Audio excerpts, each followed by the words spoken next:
Salut à tous, c'est Jarold. Aujourd'hui, je vous propose un nouveau top 10 sur le cinéma, mais un top 10 qui sera organisé légèrement différemment d'habitude, puisqu'on va le faire avec ChatGPT. Si ces vidéos top 10 sur le cinéma vous plaisent, n'oubliez pas de mettre un pouce bleu, un max de commentaires et à vous abonner à la chaîne si ça n'est pas encore fait. C'est parti pour le top 10 des films avec Robert Downey Jr. ayant fait le plus d'entrées en France. C'est le retour de Jarold, levons la voix, ensemble on brille, on prend sous le choix.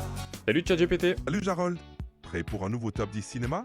Qu'est-ce qu'on explore aujourd'hui? Alors aujourd'hui, on va voir les 10 films avec Robert Downey Jr. qui ont fait le plus d'entrées en France. D'accord, commençons par le numéro 10. Le 10e film avec Robert Downey Jr. ayant fait le moins d'entrées en France parmi ses plus gros succès est Good Night and Good Luck, réalisé par George Clooney. Sorti en France le 1er mars 2006, il a attiré environ 450 000 spectateurs dans les salles. Le film se déroule dans les années 1950 et suit le journaliste Edward R. Murrow, incarné par David Strathairn, dans sa lutte contre le sénateur Joseph McCarthy et sa chasse aux sorcières communistes. Robert Downey Jr. joue le rôle de Joe Warshba, un membre de l'équipe de Murrow. C'est un film captivant sur la liberté de la presse et le courage journalistique. Who denounce me, are they going to be judged on what their father was labeled? I see a chain reaction that has no end. Charges were in a sealed envelope. Nobody saw them. Wouldn't you guess that the people who have seen the contents of that envelope might have a better idea of what makes someone a danger to his country? Or do you think it should just be you that decides? Who are the people? Are they elected? Are they appointed? Is it you? On passe au 9e. D'accord, pour le 9e film, nous avons Le Soliste, The Soloist, réalisé par Joe Wright. Sorti en France le 24 juin 2009, il a attiré environ 500 000 spectateurs dans les salles. Le film raconte l'histoire vraie de Nathaniel Ayers, un musicien sans-abri atteint de schizophrénie, joué par Jamie Foxx. Robert Downey Jr. incarne Steve Lopez, un journaliste qui découvre Ayers dans les rues de Los Angeles et tente de l'aider à renouer avec sa passion pour la musique. C'est une histoire émouvante sur l'amitié et le pouvoir de la musique. Alors je ne connaissais pas ce film, est-ce qu'il est bien noté sur Metacritic? Le Soliste a reçu des critiques mitigées sur Metacritic. Il a obtenu un score d'environ 61 sur 100, basé sur les avis de la critique. Les critiques ont loué les performances de Jamie Foxx et Robert Downey Jr., mais ont trouvé que le film peinait à maintenir un équilibre entre son côté dramatique et inspirant. Are you flying that plane? No, I'm right here. I'm not always so sure what's going on. He has no idea what he's saying. What's with Neil Diamond? On passe au film suivant. Passons au 8e film. Il s'agit de Kiss Kiss Bang Bang, réalisé par Shane Black. Sorti en France le 7 décembre 2005, ce film a attiré environ 600 000 spectateurs dans les salles. L'histoire suit un voleur à la petite semaine, Harry Lockhart, joué par Robert Downey Jr., qui, par un concours de circonstances, se retrouve à auditionner pour un rôle de détective privé à Hollywood. Il fait équipe avec un vrai détective privé, Guy Perry, interprété par Val Kilmer, pour résoudre une affaire de meurtre. Le film est un mélange de comédie noire, de mystère et d'action, avec une bonne dose d'humour noir et de dialogue rapide. Like the name so much, I can't get rid of it. So what do you do? I'm a private detective. She thinks I'm a detective. Of all the idiot things to do. My sister was murdered. Are you gonna help me? I gotta check my schedule. Can you help me, Harry? Because if you're not gonna help me, find somebody else. So sometimes I have other. My caseload is. Film numéro 7. Le 7e film est Zodiac, réalisé par David Fincher. Sorti en France le 16 mai 2007, il a attiré environ 1,2 million de spectateurs dans les salles. Le film est basé sur l'histoire vraie de la chasse aux tueurs du Zodiac, un meurtrier en série qui a terrorisé la région de la baie de San Francisco dans les années 1960 et 1970. Robert Downey Jr. joue le rôle de Paul Avery, un journaliste du San Francisco Chronicle qui couvre l'affaire. Le film est un thriller captivant qui explore l'obsession et la paranoïa entourant l'enquête sur ce tueur insaisissable. Reste dans la voiture. Vous les avez fichu la trouille. Je veux que vous publiez ce cryptogramme à la une de votre journal. Grace-Smith, on n'est pas votre dessin terminé? Sergent Malanax, je suis Paul Avery du San Francisco Chronicle. Quelqu'un pourrait m'éclairer au sujet d'une lettre qu'on a reçue? Vous en avez reçu une aussi? Vous avez un suspect sérieux? Dans les 90 par heure. Dans ce cryptogramme se trouve mon identité. Si vous ne le publiez pas, je me lancerai dans une tuerie de masse. Merci ChatGPT, on passe au film suivant. Avec plaisir. Passons au 6e film, Iron Man 2, réalisé par Jon Favreau. Sorti en France le 28 avril 2010, il a rassemblé environ 4,3 millions de spectateurs dans les salles. Dans cette suite, Tony Stark, toujours interprété par Robert Downey Jr., fait face à de nouvelles pressions du gouvernement, de la presse et du public pour partager sa technologie avec l'armée. Pendant ce temps, un nouvel ennemi, Ivan Vanko, alias Whiplash, joué par Mickey Rourke, émerge pour se venger de la famille Stark. Le film mélange action, humour et des scènes spectaculaires, continuant de développer l'univers cinématographique Marvel. There will be blood in the water. And the sharks will come.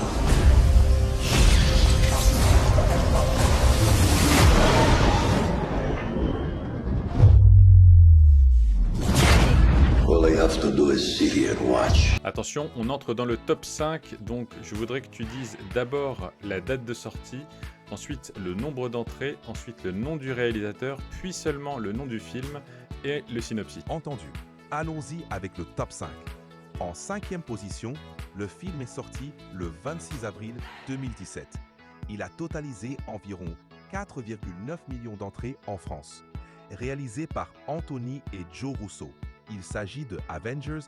Dans ce film, les Avengers doivent faire face à Ultron, une intelligence artificielle malveillante déterminée à anéantir l'humanité. Les héros doivent unir leurs forces pour empêcher la destruction du monde. Sous-armé. Monsieur Fury, je crois qu'il est temps.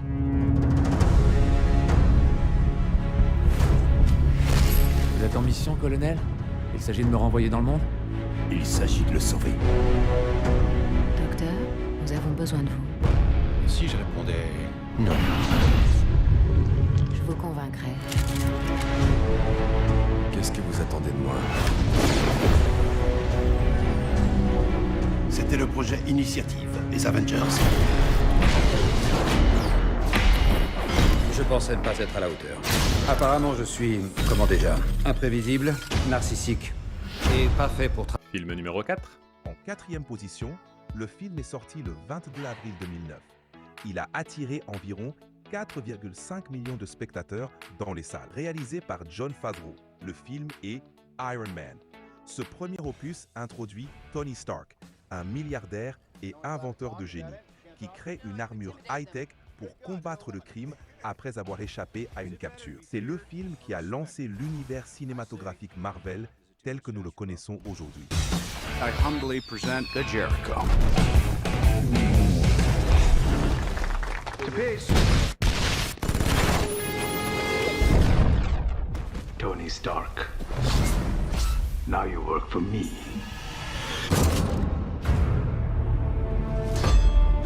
What are you building, Stark?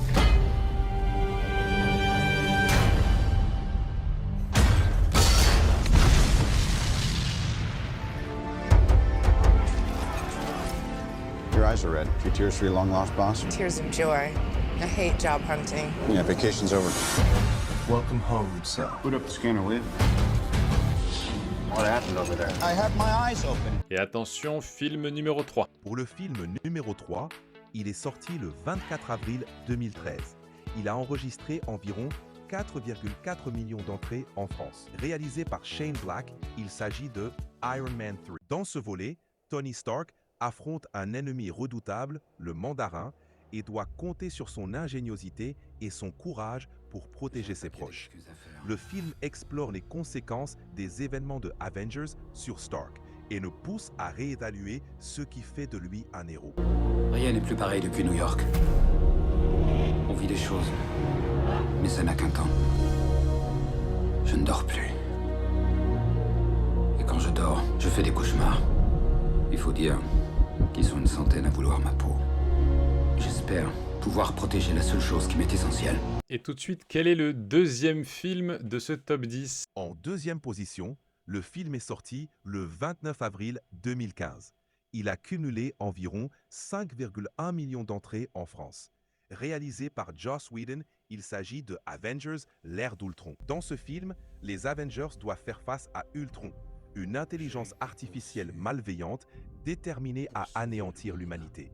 Les héros doivent unir leurs forces pour empêcher la destruction du monde, tout en gérant leurs propres conflits internes. C'est la première chose que je leur enlèverai. Il n'y a qu'un chemin vers la paix. Leur extinction.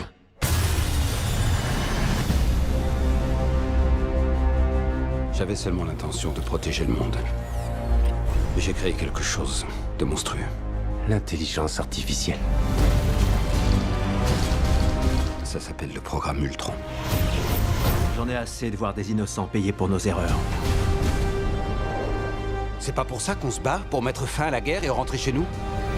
Et fin du suspense, qui est le film numéro 1 de ce top 10 ChatGPT? Le film numéro 1 de ce top 10 est Avengers Endgame, réalisé par Anthony et Joe Russo. Sorti en France le 24 avril 2019, il a enregistré environ 6,9 millions d'entrées en France. Dans ce film épique, les Avengers restants, après le claquement de doigts de Thanos, qui a décimé la moitié de l'univers, se regroupent pour tenter une dernière mission. Inverser les actions de Thanos et restaurer l'équilibre dans l'univers. C'est le point culminant de plus de 10 ans de films Marvel, un véritable événement cinématographique. Ce qui est passé est passé. Il faut faire du mieux qu'on peut. Et parfois, la meilleure solution, c'est de tout recommencer.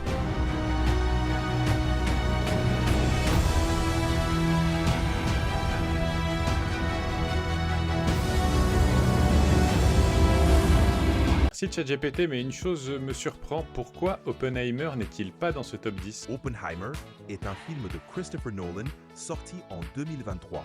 Donc, il est possible qu'il n'ait pas encore atteint le même niveau d'entrée en France que les autres films de Robert Downey Jr. mentionnés dans ce top 10. De plus, comme Oppenheimer est avant tout centré sur le personnage de J. Robert Oppenheimer, incarné par Cillian Murphy, la présence de Robert Downey Jr. dans le rôle de Louis Strauss, bien que significative, n'est pas le rôle principal. Et voilà, ça y est, vous savez qui sont les 10 films avec Robert Downey Jr., vous l'avez bien entendu, dans un rôle principal qui ont fait le plus d'entrées en France. Si cette vidéo vous a plu et si vous aimez ce nouveau format avec ChatGPT avec lequel on introduit une sorte de discussion et qui nous fait découvrir avec un petit peu de suspense au fur et à mesure les 10 films, dites-le moi en commentaire. Mettez un pouce bleu et si ça n'est pas encore fait, abonnez-vous à la chaîne. Quant à nous, on se retrouve dès vendredi pour une prochaine vidéo. C'était Jarol, à plus tard, ciao. Beautiful like diamonds in the sky, shine bright.